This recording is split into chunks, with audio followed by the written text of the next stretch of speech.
Right, well, hello and welcome to episode 41 of Retropower Uncut, and I'm going to start by making some it's not Lemsip, it's actually Beecham's, but I'm going to start by making that because I've got a bit of a cold, and it is a cold. I have done a COVID test, so before I get picked up on that one.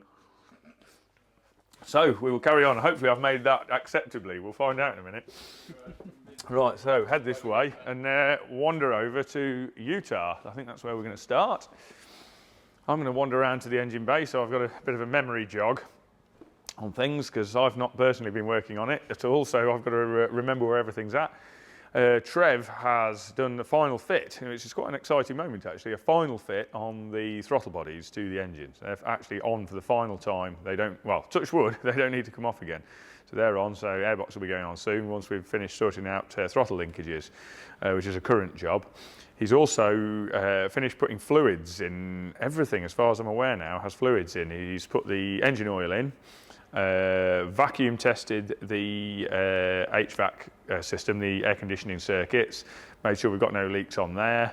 I don't know if that's been filled yet. I think that's just been vacuum tested. I'd have to double check. I can't remember whether that's actually been filled yet, but certainly that's now ready for filling.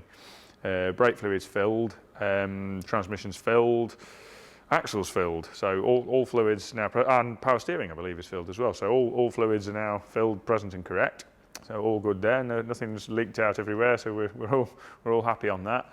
I know he's finished off, he's done an adjustment on the prop shaft cross member as well. That's probably not on Jamie's footage list here, but I know he's also done a bit of an adjustment on the prop shaft cross member because we needed to tweak the height on that very slightly.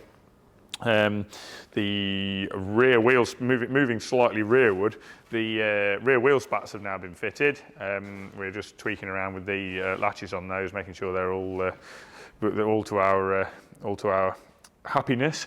That we're pleased with all of that. And if I wander around to the back, another key area of development has been the rear overriders. Obviously, we talked previously about Richard Stubley at Autodesk scanning the back of the car and doing some CAD work for us. He's now made up a mock-up overrider in aluminium, roughly machined in aluminium. It's not a final finish or anything, but he's roughly machined that in aluminium. He's put a few nice little features in it. He's put an O-ring groove in it so that when it's pulled up against the body, it seals on an O-ring to the body. So that's a real nice setup to stop dirt and water getting behind it. It mounts via a thread into the rear panel. He's actually come up with a very cunning system to allow for any misalignment between the thread in the car and the rear overrider, to allow for it not to just pull up out of square if there's any out of square condition between that thread and the centre of pull on the overrider. He's basically machined a ball joint into the overrider and a socket, so that the bolt that actually fastens that onto the car sits in a socket and allows that to align itself to the rear panel and allows it to align itself perfectly to seat onto the O-ring in the grooves that he's put into it. He's also put the indicator socket into the overrider there, and then the wiring to the indicator socket can then pass down through a slot through this hollow ball jointed bolt that holds all that onto the car. So it's a really quite a nice setup. We've confirmed all the fitting on that and we're happy with all of that. So Rich is now dealing with getting that machined in brass. I don't know at what point that's going to be done, but certainly he's off sorting that out for us now. So it's really good news. It's going to be a really nice piece. We're really pleased with how that goes, and that'll be in with the very final batch of chrome that we've got to sort out for the car. We're certainly getting close now. It's really starting to all come together. Just double checking I've not missed anything, but I don't think I have. Obviously the wheels and tyres are also fitted to the car. That's a fairly obvious statement. I think there was a sneak peek of the wheels fitted last week. Obviously we've now got the tyres on those, and it's sat on them on the ground and all sat nicely. Obviously, it's on the. You may recall from a previous weeks, it was we basically just cut some springs to try and evaluate exactly what we needed at the front. We cut some springs down, or Trev cut some springs down to work out, to basically get it to sit at ride height. And we're currently having springs made. We're currently waiting for those for the front springs that are being made for the car. We've also got to have the rear dampers, rear coilovers that are going on it. We're having those made as well. I don't believe they're ordered yet, but no, they might be. I can't remember. Watch this space on that one because I can't quite remember where we're at on that. But yeah, it's really progressing nicely. We're in that stage now where the next big leap forward will be interior, really, because most of the rest of the car is coming together pretty well now. So yeah, really pleased with how that's progressing. I think we'll wander on because it's been a fairly fabrication heavy week. So we're going to wander through to the fabrication department and have a little look around in there. There's been a lot occurring in there. Not all just fabrication either. So I'll have a quick sip of me Beecham's Breathe Clear, my medicine. Yeah.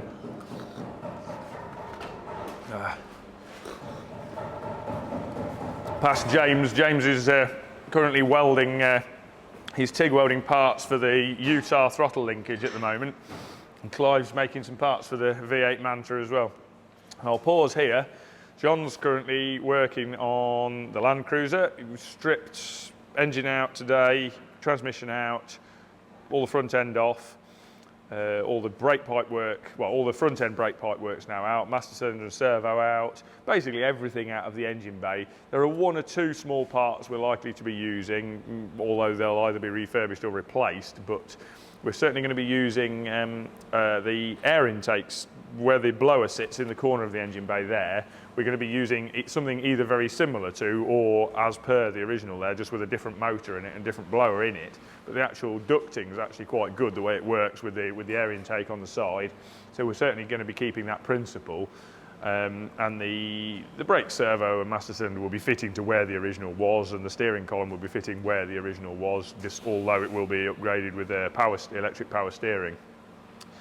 But otherwise, complete strip out of the engine bay, ready for trial fitting of the engine and transmission now, the V8 that's going in, so we can do a trial fit of that and see what we've got to do in terms of making mounts and whether it's all going to fit as per our very loose plan, make sure everything's actually going to work. Certainly it's a conversion that's been done before, so the path has been trodden before, but we'll see what pitfalls arise as we get to them. And that's where we're at on Land Cruiser. More progress next week on that. Be more exciting developments there. Moving on to Jensen. I've been working a fair amount on Jensen. So's Rich. So's Tom.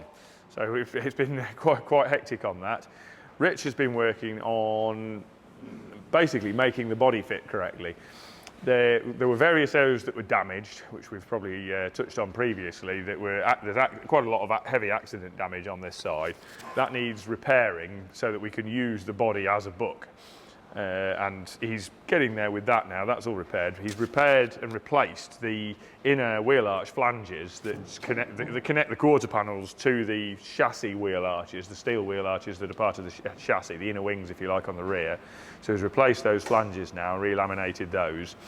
He's relaminated, well, he has laminated a return into the bulkhead that sits onto the steel bulkhead underneath it, that sits on the corner in the same manner as the original Jensen scuttle area did, but obviously completely reshaped now because the bulkhead's completely reshaped.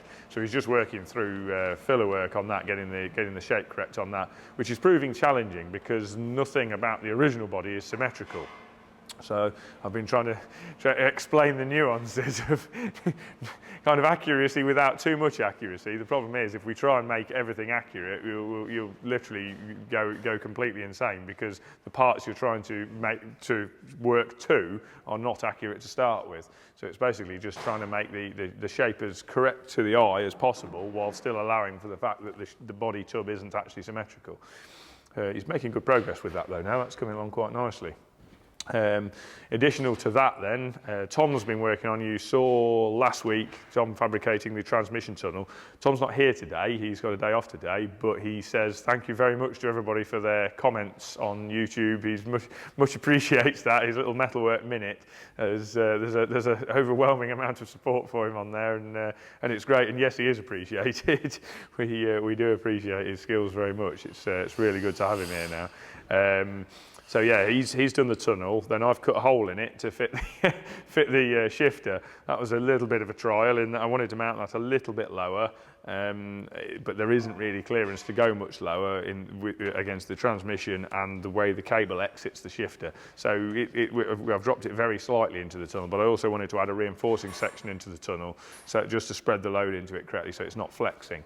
So that's all good now. I've made the base for that, cut the side plates, bolted the shifter into that. That's all fitted.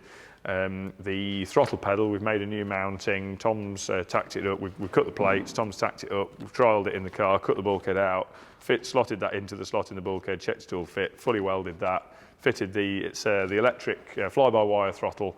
Chevrolet Performance. I don't actually know what car that particular pedal's fitted to. I would guess a Camaro, but I don't actually know. It'll be Camaro or Corvette, I would think. But it's what they offer as part of their LS3 and LSA kits in terms of a sort of a running kit. I've forgotten the words that Chevy used for that, but it's basically a arrive and drive kit. And the fly-by-wire pedal is now fitted into that box, which is fitted into the bulkhead to go next to the Interceptor brake master cylinder box. We're waiting for a few parts now. We're waiting for the master cylinder and servo, which we're using Jaguar Series XJ. Master cylinder and servo, so I'm just waiting for those at the moment. In fact, we'll possibly pick those up tomorrow, so we can then fit those and do a final check on that. The aim of part of this is that the car's owner is coming for a seating trial tomorrow, so I wanted to get all the controls in all the right places. We've got the steering wheel in the car now. We've also, another key point I suppose, is we've done the seats are now mounted. We've sourced some pretty ropey but retrimmable early XJS seats. We decided to use early XJS seats. Was a concurrent thought, basically. We'd had the same thought, and Ron Clay also suggested the same to us, that they really suit the car. They look quite similar to the original Jensen seats while being a lot more supportive and having headrests, which is fairly key on a car like this. So we've designed and made the seat mountings. Tom's fabricated some boxes that come off the inner sill that carry the outer rear corner of the seat. The rest of the seat sits onto original parts of the Jensen floor, and then we've made some captive nut plates that are then welded into the floor to carry the seats. That's all done. As I say, we've got a steering wheel on now. We've done a trial fit for seating position, which Cal's quite tall and needs the seat a long way back generally in most cars. I'm a bit shorter. I have the seat a little bit further forward. Between us, we can usually work out a position to suit most people. I'm informed, I've not actually met the customer that owns this car. I'm going to meet him for the first time tomorrow. I'm informed he's not dissimilar to me in terms of sort of leg length and sort of overall height. So I'm hoping that I'm somewhere near. But the runners we've put on these seats, we've used some Recaro runners on these, which we've slightly modified to suit the seats, and they give a lot of fore and aft travel. We've also got telescopic adjustable steering column as well from an XJ40, so that gives us plenty of adjustment in terms of seating position. So I think we should all be good on that. Check my little list now just to make sure that I've got everything covered there. I think I have. Yeah, I think we've covered everything. No, doors. There's another good point, which I'd forgotten because that was at the beginning of the week. We had a quick look around. In a few areas on cars like this, we want to fit new parts to replace old and pretty shabby parts. One area key to that being, an example of that being the window winders for the doors. The original ones, I believe, are a modified mini one. They certainly look something Austin-ish that's been modified and had a section welded into it. They were worn out, needed replacing, and we want electric windows. And there's a trick to finding an OEM part, current part, that's easily modified to an old application like this, that's likely to remain available for some time, so that spares will be available. And on this we've decided Land Rover Defender are an easily available part. They're likely to remain available for a long time. They're relatively cheap and they do the job. So we bought a pair of those.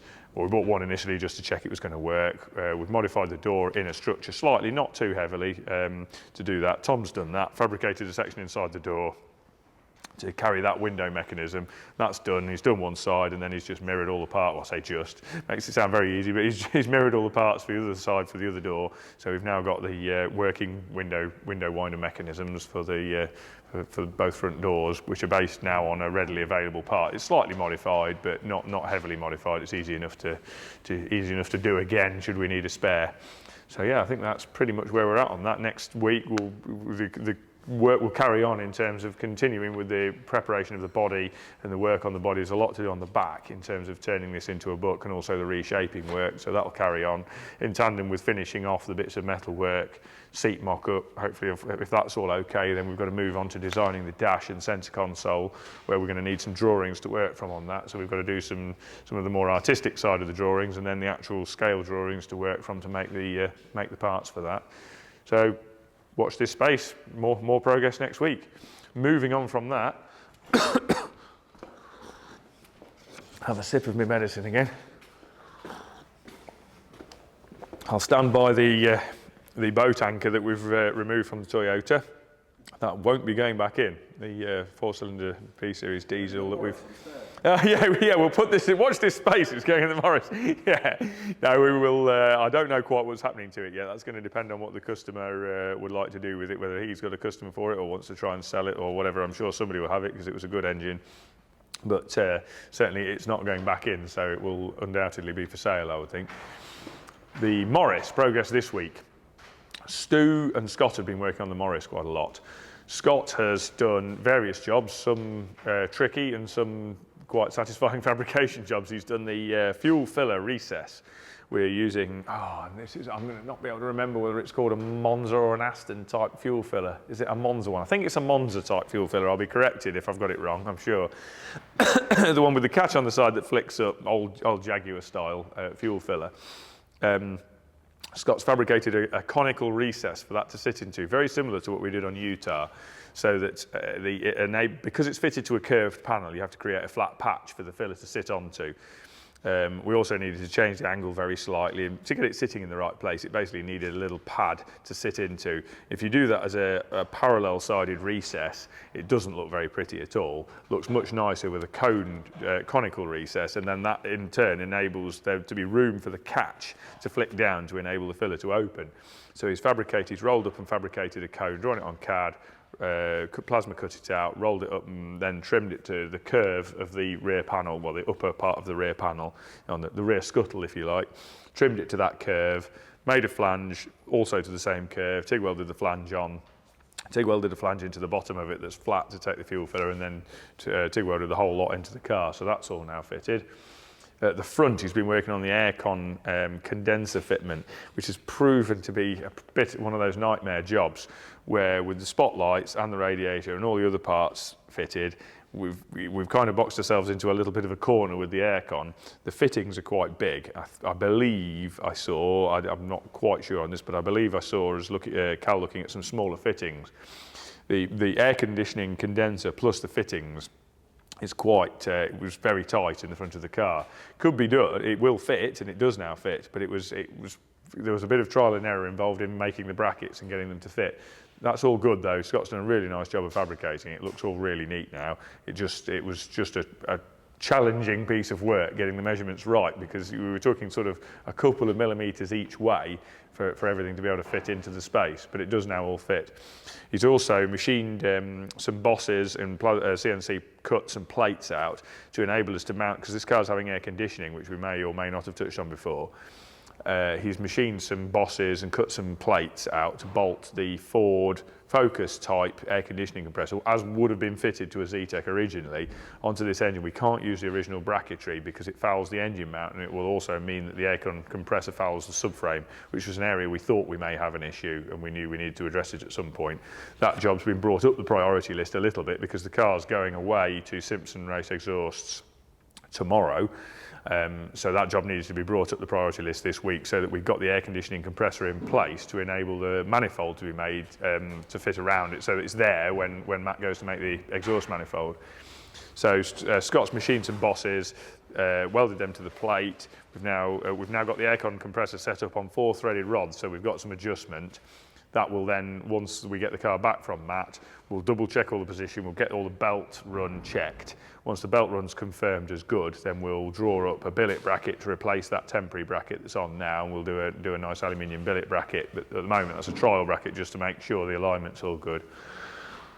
He's also mounted up, modified the power steering pump bracket. Again, we're using a Focus type power steering pump setup, but that needs modifying as well because of a bolt clash on an engine mount. With the way I've done the engine mount, where the engine mounts need to sit on this car, there's not a lot of structure on the engine block, so I put an arm up from the engine mount which clashes with where the power steering pump needs to mount, so we've just had to do a slight modification so that they can both share the same bolt. I hadn't basically left it right for that to be able to fit, so we've had to, Scott's altered it now so that they can both share the same bolt, so that all fits now in the front. And what else has happened on Morris? Stu. I'll go over to Stu. Stu's been working on the boot hinges. I don't know whether there was a little hint of it in the last video. He'd started on those at the tail end of last week. He's made some very nicely shaped steel, quite delicate looking and very pretty little boot hinges, which enable the boot to open quite a long way, but tuck away out of the way underneath the rear scuttle to still keep us room for the fuel tank, which we've got to get under there. And in order to get those into place, to get everything aligned on the car, he's made a very cunning, this is a very Stu-esque little jig, which is the sort of thing I wouldn't have thought of. He made a jig which was a long pin with sleeves that then picked up off the hinge pivots with R-clips through to pin them in place at the correct width, so that he could pull the R-clips out, slide the hinges together, put them into the boot aperture, and then slide them out to the width they needed to be at, which was too wide to get through the boot aperture, then install the R-clips, which then hold those hinges at the right separation, exactly the same separation as the mounting pads on the boot lid, and then he could weld those in place with them pinned on, then pull the R-clips off, slide the jig back out again, leaving the hinges behind. Very cunning little bit of work by Stu there. He's an absolute master of that sort of thing. Very good at lateral thinking when it comes to that sort of thing.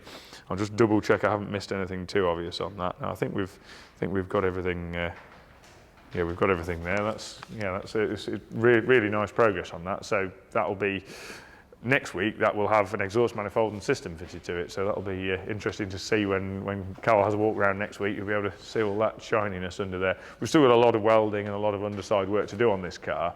But the car needs to be stripped before we can do that, and it's working out the sequence of events to enable us to put the car on the rotisserie after we've done all the other work and strip the running gear out, so that we can do all the underneath welding and any finishing off work underneath.